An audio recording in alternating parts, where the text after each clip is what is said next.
Hello and welcome to episode 19 of Think Big with Michael Zellner. All positive, no politics. My guest today is Dave Woloshin. Dave is the longtime broadcaster for both the Memphis football team and basketball team. He's been broadcasting for 25 years. Just amazing. He also hosts the coaches shows for both the football and basketball team. And he hosts every day, Monday through Friday from 10 to 11 a.m. on Sports 56 WHBQ and 96.1 FM, Wolo and Friends. Dave, welcome to the show. Thank you. Thanks for having me. My pleasure. So, Dave, tell us something interesting about yourself that most people don't know. I'd say most people don't know that in 1972, I hitchhiked around the country. Wow. What was that like? Pretty phenomenal, actually. So a guy I had met in college in 1971 from Pittsburgh, Pennsylvania. We both decided we were not as into school as we should have been at that moment. And we had wanderlust, you could say. So I hitchhiked to Pittsburgh. We got together. We went east, and we went all the way west, and we went all the way east in about a 7-month period. And it had maybe one or two, like, kind of scary moments that turned out to be just fine. It was a time of innocence back in those 70s. Right. And we stayed at a lot of college campuses, met girls, and slept on floors in dorms, and or parents' friends around the country, and just saw the United States. It was really fun.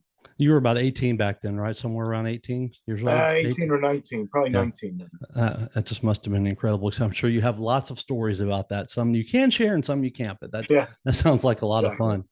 You know, you started your career in radio in the mid-70s as a news and sports director at a station in Steamboat Springs, Colorado. That wasn't a bad place at all to get started for someone who once said, quote, choosing to be a ski bum and prolonging my youth. Was that just an awesome experience to get started there? Well, it was. It goes back to as I was leaving for college in 1971, there was a tragedy in my family. My sister, who was 3 years younger than me, was killed in an automobile wreck. She was a counselor in training at a camp in Michigan. So I just was not in 1971, as I mentioned. I did okay in school. I actually got into TV. I was doing a television broadcast for the PBS station in Carbondale, which happened to be the student station for Southern Illinois University. But my heart was not in it. And then I went back to school after I hitchhiked around the country. And I still wasn't totally committed to really. I kind of knew my direction. I always knew I was going to be a sportscaster. Like, I knew that in 4th grade, that if I wasn't going to play sports, I would be talking about them. But my heart wasn't in it. And so if you realize, I'd gone back for 2 years and I'd taken a year off. So my high school graduating class and my good buddies, they were graduating college. And some of them were trying to prolongate their youth.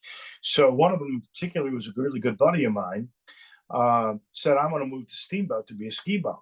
So I moved to Steamboat for what was supposed to be 1 year. And I ended up getting a great job. It was a bellman. It was either going to be a janitor or a bellman. I had a choice. And bellman, you could ski every day because they were going to either put you in the morning or they're going to put you in the afternoon. You got a free ski pass. And even though you weren't making the hourly wage, you were getting great tips. I mean, it was the most terrific job. And then I got that job. And about the 3rd day on that job, I decided to go into Steamboat downtown and just look at the radio station because I'd already sort of been in the business a bit. And I walked in there and asked if there was any kind of job availabilities. And they said, well, can you do play-by-play? I said, of course I can do play-by-play. That's my thing. So they then said, well, here's a tape recorder. Go interview the football coach. And if we like you, we'll consider hiring you. I went, I interviewed the football coach, brought the tape recorder back to the station. Now, downtown and where the ski area is, about 6 miles apart, maybe not even that. So dropped off that tape recorder, drove my car back to my condo on the mountain in Steamboat. And I walked through the door, and the guy that I'd moved there with, he goes, "You got to call a radio station. They just called you." And they offered me the job right there. Wow. And I started doing those games and a Bellman. And that summer, they actually expanded from just an FM station to an AM FM and asked me to become their news and sports director, which I did. So that lasted 3 years before I ended up going back to SIU. How did somebody who grew up in Chicago become such an avid skier? Well, there are ski areas just north of Chicago in Wisconsin, and 30 minutes away, really. And so, yeah, there were some skiers. It wasn't like living in out west in Steamboat or Vale, Aspen, Park City. But it was it was good enough where you learn. And then we like my junior and senior year, there were these great American youth hostel trips that were planned where you weren't staying in luxurious accommodations. But I went to Alta. I went to I think we went to Aspen. And I just fell in love with the West and skiing. I love skiing. You started your television career, I believe, at KFVS in Cape Girardeau. I think you were there about a year, and soon after you were hired here in Memphis by Charlie B. Watson at WHBQ Television in 1981. I remember him really well as a kid. He just was so out loud, and his voice was just amazing. He was just a fun person to watch on television, give you sports. I believe you were trying to get your foot in the door, and I think you started off on weekends. How did all that come about for you to come to Memphis? So that, again, goes back to working for that PBS station, which was the student station in Carbondale. So that was why SIU was such a great radio TV school, was you would actually get hands-on ability to be on TV as a newsman, as a sports person, as a weather person. I had to do weather. You learned them all. And while I was doing sports, actually, the 5 o'clock, you do either 8 o'clock, noon, or 5 o'clock. You had an audition, and the better ones got the evening news. So in that marketplace, there is a CBS station, which at the time was in Cape, still is. There was NBC station, which is in Paducah, Kentucky, and there is an ABC station, which was the least watched in that market, which at the time was in Harrisburg. Now it's in Marion, Illinois, which is 15 miles from southern Illinois, from Carbondale. So I was doing the newscast there.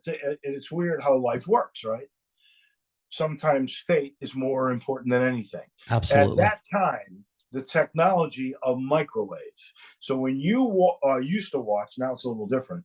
When you used to watch a live shot, they used to have these big trucks with these huge masts that would use microwave technology in order to send the beams of your story or the location you were back to the tower, which would then send it back to the station.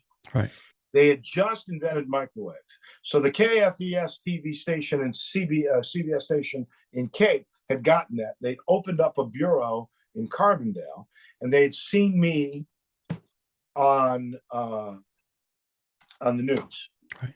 And they asked me if I would be their sportscaster, their very first weekend sports anchor, and do news and sports reports during the week in Carbondale while I was still a student. I was like really a part-time guy. When I graduated from that, they hired me. So at the end of 1980, I got to work full-time for KFES TV. I moved to Cape. So I mentioned there was an NBC station in the marketplace in Paducah, Kentucky. The guy that was the anchor news director of that station was hired by WHBQ TV in Memphis, Channel 13. He hires me to come in and sort of to help Charlie B. Watson build. Like, Charlie was a great radio guy. I'll get into that story in a minute. Charlie was a great guy, loved him. And he didn't even know how to do like a video collection. Right. So they wanted me to come in and build a video file for him, teach him really, because he was a radio guy. In fact, he was such a radio guy. He was so comfortable on radio but he would get so nervous before a local telecast. It was killing his health. His blood pressure was out the roof. Sometimes, he'd be like a goalie before a hockey game where he gets so upset that his stomach, he would regurgitate. I mean, he really was not a good TV guy because it made him too nervous. Right. He was so comfortable in radio, but he really loved Channel 13. He loved the people there. That was his station because he was there on radio too. Because remember, at that time, both were owned by the same entity, RKO. Right. So I become good friends with him. I'm teaching him this stuff, and he goes, because the original plan was I was going to be his weekend anchor for about a year and a half, and he was going to retire.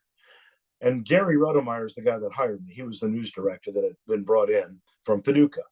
And so that was the deal I made with Gary. And then Charlie goes to me, goes, after literally 3 or 4 months and we become buddies, he goes, I can't take this anymore. I'm retiring. I want you to be the guy. And so they hired me. Really, I became the main guy about 3 months after I got there. Wow. What a story. Just like you said, connection, someone getting hired. Yeah. Yeah. How that works, the degrees of separation. Yeah. You began doing sports radio, I believe, in 1983 at WREC with a man who is now legendary, George Lapidus. What was it like working alongside George, and what do you most remember about him? Well, George was the innovator of sports radio in Memphis. He was the godfather. Right. He started it. There was really, as far as I know, there were only 2 other not all sports, but sports talk shows around the country. One was a guy named Pete Franklin in Cleveland, who was the most famous sports talk show host. He was the first guy I know that ever did it. And WWEE, I think it is, We Radio in Cleveland, Clear Channel station. Pete Franklin was probably in 30 states. So you could hear him late at night. He did an evening show.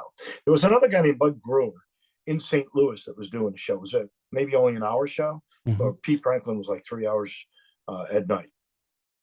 And George was the next one to do it.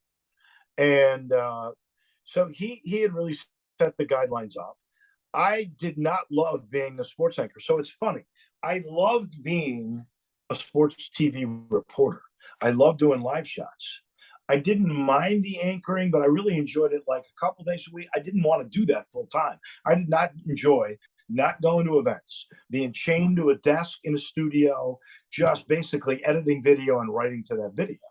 That just wasn't my thing. And sometimes you got to learn right what you really like. I mean, you may look at something and think, golly, this is incredible. Like, I'm growing up and I'm watching a guy in Chicago named Bruce Roberts, who did the 6 and 10. I'm going, what a life he leads. And then when you start doing it, it's not so much fun. So I had learned at that point, I really did not love being an anchor. And I got an opportunity through some mutual friends. George was really looking for a full-time co-host. And they wanted to expand because George, people don't know this, George never did more than an hour.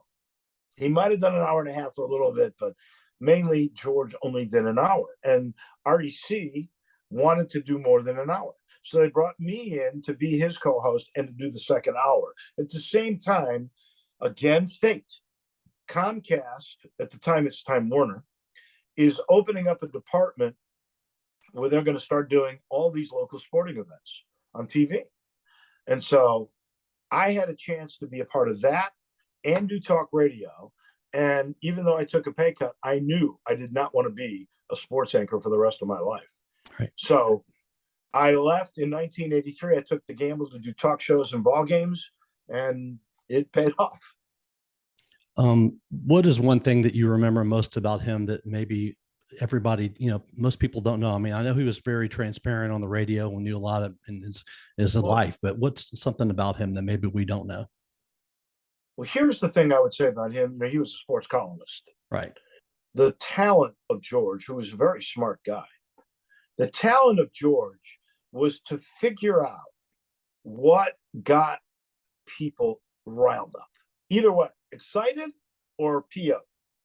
He knew what the hot buttons were on how to make you respond. And that's what made him a great talk show host. And he taught me a lot about that. taught me a lot about journalism. But he had that talent, and he could be really maddening. Even in our relationship, we had plenty of knockdown dragouts, but in the end, we loved each other. It was a big brother, little brother kind of relationship. And what I learned from him was immeasurable. But his innate knowledge and feel for how to get emotions from people and to recognize what were the hot topics, that was a talent that he had. It was innate. You've called basketball and football at Memphis for 25 years now. Not to correct you, the first season that I did Tiger basketball or football on the air was on TV. I actually began doing games in 1986. So I'm like in my 30-something season. Okay. 30, whatever it is. Didn't 30, you call for WLMT? season. You called games for WLMT? Yes.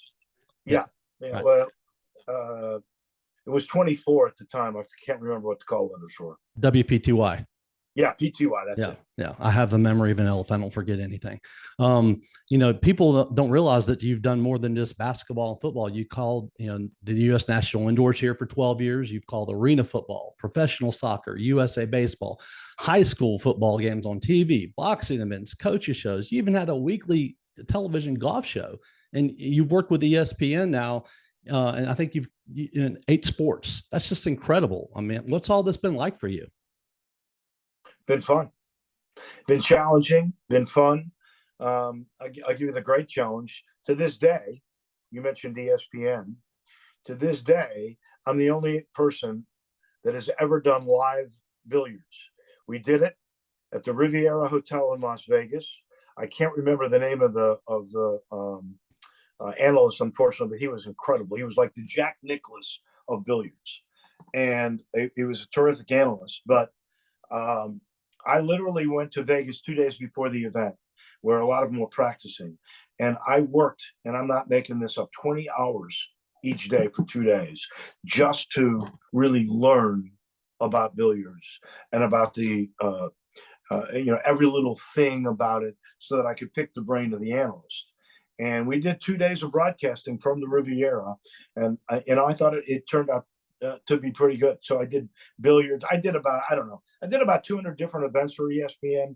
This was over a span when it was just one ESPN. Right.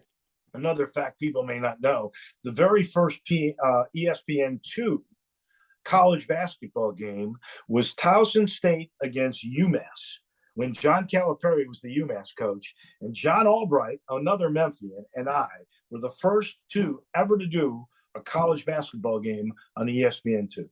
That is awesome. That's all. I remember watching John Albright play. He was a fun player to watch. Yeah. You once said that you abide by the Jack Buck theory when you're calling a game. Jack said, quote, "You let them know who you're for, but you've got to be somewhat objective. You can't please everybody.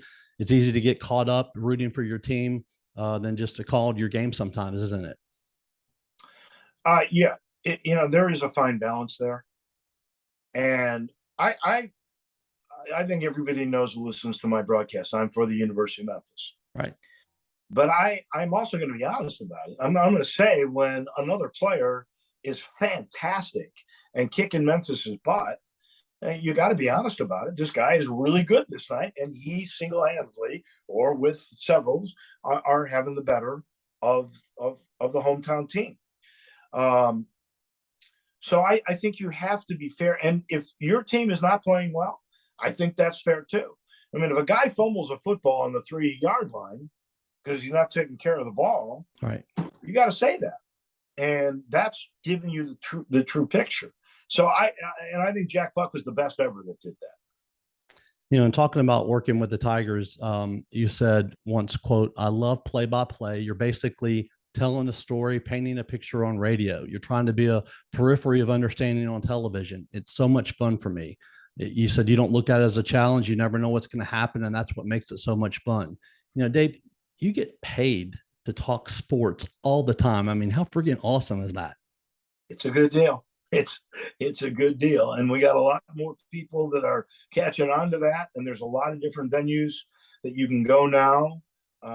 These Zoom kind of things social media, streaming the way it is, the ESPN Plus deals. There's a lot of opportunity for young people who want to apply themselves to get involved in this business. Tiger basketball fans will remember, obviously, the name Denny Crum. He was the head coach at Louisville, which Memphis had a huge rivalry in the 70s, 80s, and a little bit into the 90s, too. He won 2 NCAA titles. He won one in 1980, led by the team Darrell Griffith, and in 86 with Never Nervous Purvis Ellison. There's 2 awesome teams that we had to play, and we didn't win most of those games with those teams. He used to call Memphis State Memphis, and it PO'd a lot of people here. I remember that well. And, he did it on interviews and stuff. And obviously he did that purposely because he knew what he was doing. Right. You talk about how when you have to say the University of Memphis, it's hard to say those 4 words on every single play when you're calling a game. You're never going to make all the fans happy all the time. Some people are going to have a reason they don't like this or they don't like that. But I think a lot of people don't understand how much, you just talked about it with the 20 hours each day with the billiards, how much preparation goes into calling the game. I discussed this a few weeks ago on a podcast with Pete Pranica, that the time that you guys put into and learning how to pronounce opponents' names correctly, all the statistics, there's just so much more than just showing up for a game and then getting on the radio or television and calling, isn't there? Oh yeah. And Pete's crazy about the way he prepares for basketball. I'll give you an example of what we do for a week with football. So Monday, there is a luncheon and you get a bunch of notes and you start your charts there, or I do, and I start building all of my charts. And if I can do this, if I can find any, so here is basically what a football chart might look like. Offense and defense, and you do one for Memphis, and this is for Arkansas State from a year ago. Okay. And I start to build those on Tuesday. Really Tuesday. Monday we get the information. We do interviews. You write down notes. Tuesday I start to build those charts. On Thursday we have coaches meetings, so we get 20 minutes with the head coach, the coordinators, both of them, and then I still have all the other stuff I've got to write down and finish the charts. So there is probably, if you count all the meetings that we have, probably a good 10 hours of prep for a football game. That is a lot. I mean, in obviously, basketball, you don't have those coaches meetings except for the original first one of the year that I'll have with Penny. But each basketball game, and as Pete would tell you, it's a couple of hours minimum of prep because you got to do the same sort of charts. Right. So these charts, I don't know how well you can see. I can see it real well. Yeah. With these charts, I have all their statistics and of course where they're from and stuff. But I have different storylines on each guy in there. I got the main storylines per game here, and again that's for both, and we do that for basketball too. And so, Pete's got analytics from different sources that are even more complex than what we use for college. But it's a lot of prep. I always say the work for a game is done before the game. Right. The doing the game is the fun part. Former athletic director at Memphis, R.C. Johnson, once said, quote, "Dave's very professional in his delivery. Always believe that we should take what we do seriously, but try not to take ourselves too seriously. You're really confident in what you do. However, you're not pretentious and you're very likable." What do you attribute most to the success that you've had all this time? Well, I think all these guys that do this and do it well are themselves. You can't try to be somebody else. You can't copy a style. You may have influences, like my influences probably come being a kid. I loved a guy in Chicago named Jack Brickhouse, who was a Hall of Famer. There was a guy named Bob Elson who did the White Sox on radio. I loved his delivery. I think guys like Kurt Gowdy, Dick Enberg were guys that I thought a lot of. So they had influences on how I viewed the game and how I would do a game. But I couldn't be that. I had to be me. Right. And I think that's the number one thing is you got to find what you are comfortable with. That could be from terminology to some people are staccato in the way they deliver it. Some are more rhythmic in the way they do it. You got to find out what works for you. You know, you once said that Keith Lee was your favorite basketball player, college basketball player. Is that still the case? Wow. I love Keith Lee. You know what? I don't know that I can have one favorite after when you're talking 36 years. Sure. I think Keith might have had, for a big man, the best hands I've ever seen on anybody. I think Chris Douglas Roberts, true first-team All-American, just like Keith. I loved him because, you know, the one thing Keith did not enjoy being interviewed. He did not like the media spotlight, didn't like any spotlight. Right. So it was sort of difficult to build a relationship with Keith. CDR was the most interesting guy to interview after a game. He had a different, and he's still got a different perspective on life if you talk to him now. Right. But he was really an interesting guy. So I would put him there. Right up there. Penny was a great player. Penny was a great interview. And I love dealing with Penny right now. Nobody was more exciting to work with than John Calipari. John, you never knew what to expect. Traveling with that team in 2008 was like, you know, traveling with the Beatles in the 60s. Right. And everywhere we went, people came out of the woodwork. And John was so charismatic, you never knew what was going to come out of his mouth. And I had a very special relationship with John. He literally wanted to give me crap, and he wanted me to give him crap. And that worked. And it was, if you go back and watch or listen to any of those interviews, they were pretty good stuff. Right. You know, it took me, I would say, until this year to finally get over being mad at him for leaving. I think that Gary Parrish once said there was no good way for him to leave. And I actually figured out that I misjudged the guy. I found out that he actually, I mentioned this on another podcast, he actually helped out Larry Finch's family toward the end of Larry's life financially with some things that they couldn't afford. He did that, and he didn't try to get any credit for that at all. We should have won that game. We all know that we should have won that game and everything. We were the better team, but it just didn't pan out that way. But no one can blame him for going to his dream job in Kentucky. I mean, you can't. I don't understand the lingering angst against John. He gave us 9 years. Right. He brought the program back from where Larry had once had it. Right. And, you know, he did a lot of things. He's an interesting guy. I'm not saying he's an angel. Sure. But, you know, he gave Ken Bennett Street Ministries $1 million on his way out the door. And he's leaving Memphis, and he gave him $1 million. He helped so many people that were in need. Now he turned his back on people that he didn't like. Okay. But he's human. But he saved the program. He made the program not only relevant, he put them on a national stage. That team, by the way, in 2008 should have been 40 and up. Should have been recognized as maybe the greatest college basketball team of all time. But they lost on a missed putback against Tennessee. I was at that game. In a great 1-2. And then they should have fouled. Everybody knows that. They should have fouled in 2008 when they lost the championship game to Kansas.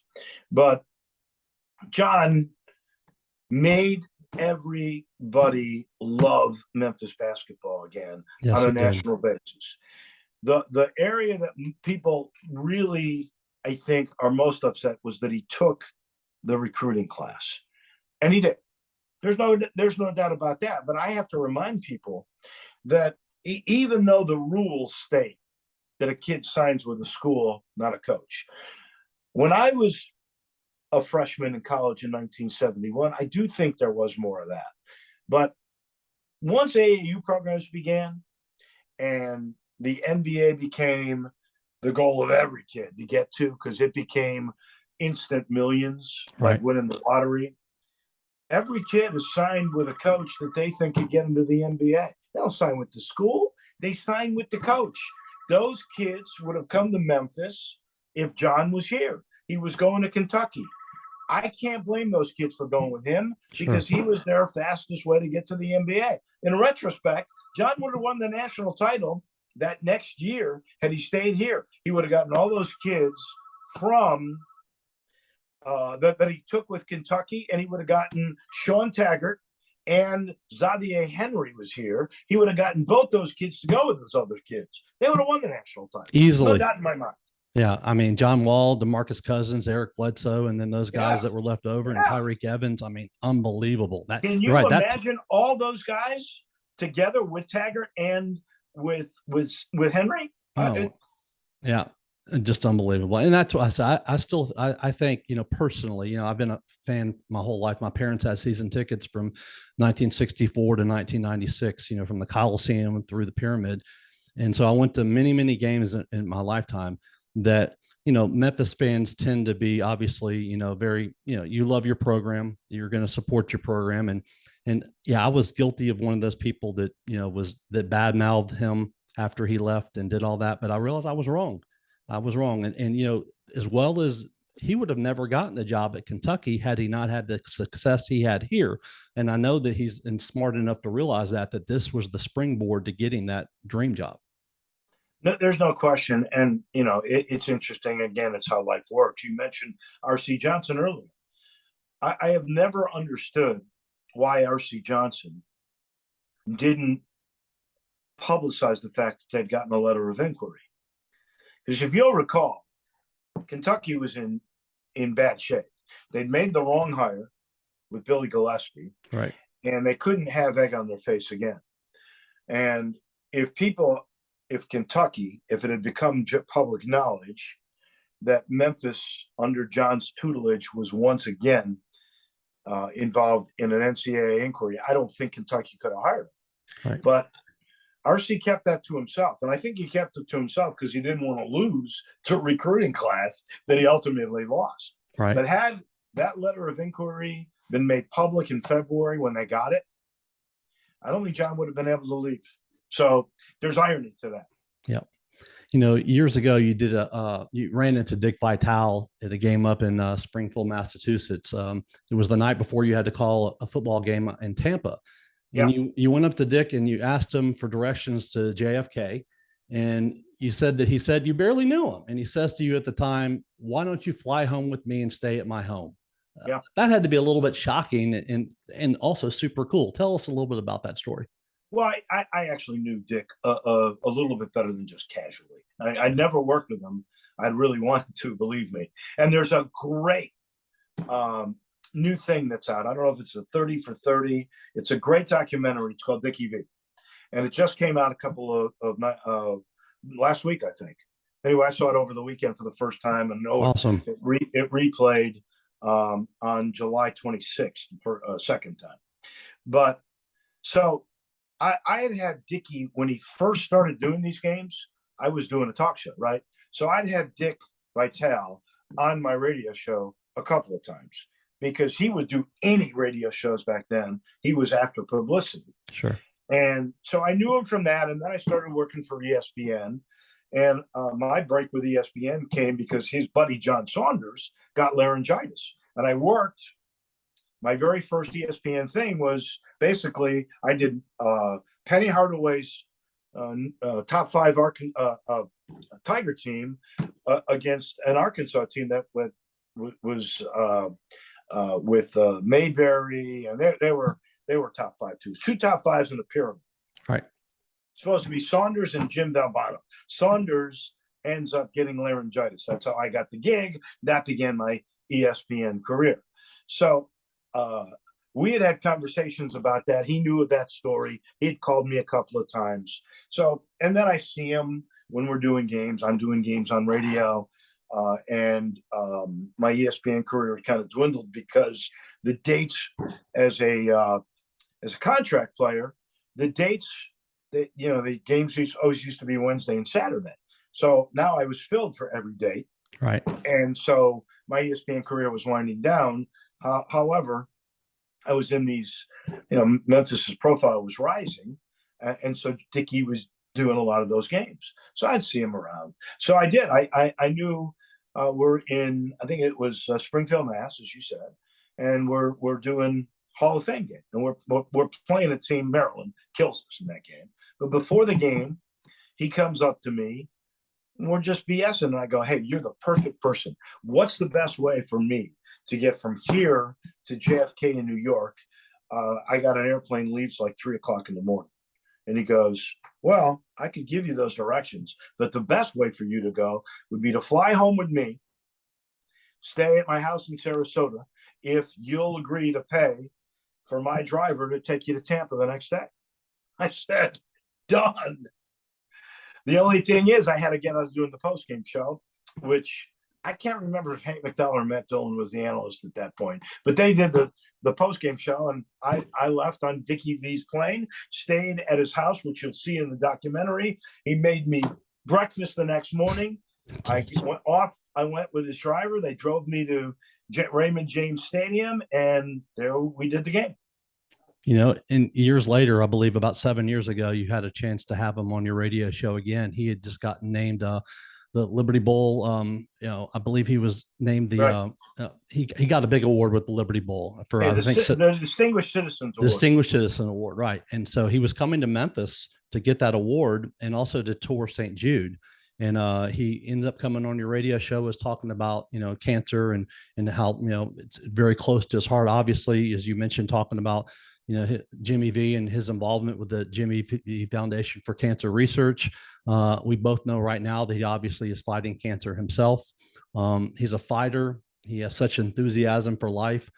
What was it like to get close to that guy, have him on your show, and sort of come full circle in your career from the beginning to then? Well, people just don't realize what a good dude he is. I mean, like he would have done that for anybody. He was going to Sarasota that night anyway. It didn't matter. They had a seat in that plane. He sees my plight. Now, invite me to stay at his house, making me breakfast the next morning. He always goes the extra mile. He really cares about people. You'll see in that documentary, he's raised, I think it's $300 million for fighting cancer through the Jimmy V Fund. Most of that, by the way, is for pediatric cancer, just like St. Jude. So I don't know if they're competing funds or how they work, but the guy does a lot of good deeds. He does, in my religion, we call it mitzvahs. He does a lot of mitzvahs on a regular basis for a lot of people. I think one of the most exciting things that I remember about you, and you just mentioned a few years ago, was it happened in February of 1992. You got the opportunity to call the basketball game with Jim Valvano. John Saunders, as you mentioned, had something wrong with his throat. ESPN picks up the telephone, calls you to come in to call the Memphis State and Arkansas game on ESPN. They call you, and then you go into a meeting with them, and they're describing to you what's going to happen in the telecast. And I think you mentioned that you were pretty nervous about this. This is 30 years ago now. And besides all the things I just mentioned, this was a huge, huge game. Like you talked about, top 5 teams, Penny Hardaway, Todd Day, Oliver Miller, Lee Mayberry, David Vaughn. I mean, not to mention Larry Finch and, Nolan Richardson with this 40 minutes of hell defense. It was just a huge game. I still have it on VCR, by the way, as I remember watching it. You come out of that meeting nervous, and you shared Jimmy V had some special words for you. What did he tell you? Well, so let me give you a little background. I had been doing, we mentioned this before, those games on PTY. Right. Well, those games were making Channel 24 a lot of money. They had so many different sponsorships, and the broadcast, because of those different entities that were sponsored, it was a very complex broadcast. I mean, a lot more complicated, with a lot more lead-ins and lead-outs and things you had to do than an ESPN broadcast, believe it or not. Plus, you had to do pre and post, which, you send to Bristol, Connecticut when you're doing ESPN. So you don't have to worry about any of that. But there was a producer who I still think is working there. I believe his name is Jimmy Placid. He didn't know me from Adam, right? And I think he's a fairly new producer, and they've elevated him. This, as you mentioned, is a big game. They got their big guns, Saunders and Valvano, doing the game. So we're having a meeting. First of all, he calls me the day before, asks me if I can do it. I said, listen, if Saunders cannot do this game, I'll be ready. If he can, no sweat. I'll do all the work. I'll do the charts. And I just talked about all that. I'll do all that work. And if you need me, I'll be there. If you don't, no sweat. I'll see you at the game. He goes, oh, okay, because he's nervous. He's more nervous than I am. Hang up the phone. Next morning, it's 9 o'clock in the morning. The game is like a 4 o'clock game or something like that. He picks up the phone and he goes, you're in. And that's about all he says. So we have this production meeting in the Tiger locker room in the Pyramid, which is a very nice locker room. And this guy is so nervous, he's making me nervous. And like I tried to say to him, I go, Jim, believe it or not, this broadcast is a lot easier than the one I do every night. And he goes on and on about it. And, he's so nervous. He's kind of making me nervous. We're walking out the door. Plasek is still talking to some of the cameramen. And I'm walking out and Jim Valvano taps me on the shoulder. He goes, kid, I know you know what you're doing. You know these teams better than me. You lead the way and I'll follow. And that made me feel so confident. And I was really confident going in. Right. Youth is blissful ignorance, right? He just calmed me down where I regained that confidence, and obviously it was a great call, and it led to a lot of work on ESPN. Yeah, and you talk about how generous he was with you with a microphone and stuff. He really let you definitely lead the way, didn't he? Well, he was really truly an innovator. I've seen some documentaries. And I talked with guys like Tim Brand, who did a bunch of games with him earlier. And, he brought two things to the table. He wanted to be entertaining, and he was one of the great motivational speakers of all time. You can see it with that speech at the very first ESPYs. Yeah. Don't give up, don't ever give up. But he was like a stand-up comedian with a great message. And he wanted to bring that entertainment value to games. The other thing, and I heard him talk about this a bunch, with Bill Rafter, who's another guy the same way. And they wanted to educate you on the game. They didn't want to make it too tough, but they wanted to start bringing people around to what the X's and O's were, on how screens worked, and how teams would use different offenses. And so he was an innovator in that way, to not just sort of tell you about, oh yeah, this guy averages 18 points a game, but to entertain and to educate you about the way the game was and what worked and what didn't work and why. And he really and truly, I think, changed the role of the way an analyst would work. And Dickie V was doing the same thing. You talk about with Jim Valvano, that ESPY speech in 1993. Still have that on tape too. And I used to use that as for Salesforce of mine as motivation. I mean, this was, like you said, just one of the best motivational speakers. I'm sure you've seen the 30 for 30 episode of the 1983 North Carolina State team, and that they had just unbelievable, and how, when he psyched out Houston, acted like, we're going to slow it down. And then all of a sudden he goes into the locker room and he just, if you guys think we're going to slow it down, probably harsher words than that. And they just went after him. And that game was obviously a phenomenal game.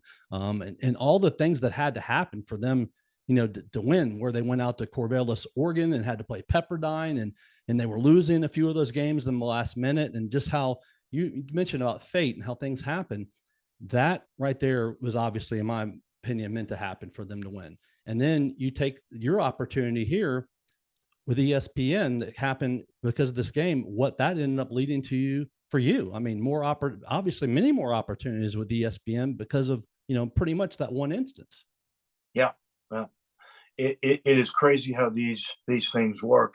There was another time where I started doing USA Baseball because the announcer, and I can't even remember the network because it no longer exists, but it was kind of like a part of Mizzaloo or Jefferson Pilot. It was one of those forerunners. Right. And a guy from Pittsburgh, Pennsylvania came in, and his daughter ended up getting cancer. I think she survived, but he had to go home. And the agent that I had was his agent. That's another story, is I got this agent because She originally was the ESPN talent coordinator. She was actually John Albright's agent. I had sent her my tape, and she had rejected me to be my agent. And then when the Valvano thing happened, all of a sudden ESPN wanted me. She calls me up and she goes, will you give me another chance? Which I did.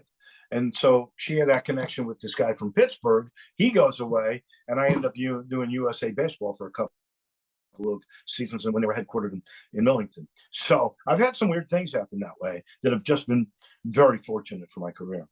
You know, one of the classiest things that really made me love Joe Valvano even more is what happened after all that happened. You sent him a thank you note, thanking him for helping you out and doing what he did. And then he sends you a thank you note back to your thank you note. I mean, who does that?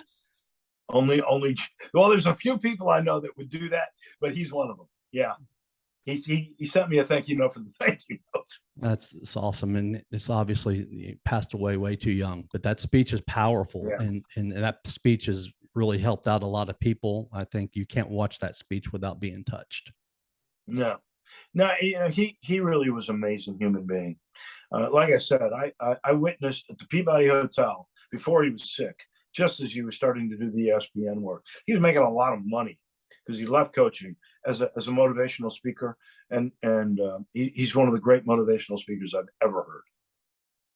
What are the most important lessons that you've learned in your life? You know, first off, that family really is the most important thing in your life. And I think just to be perseverant, because nobody ever skates through life. You are always going to have setbacks. Nothing is ever perfect. There are always obstacles and things in your way.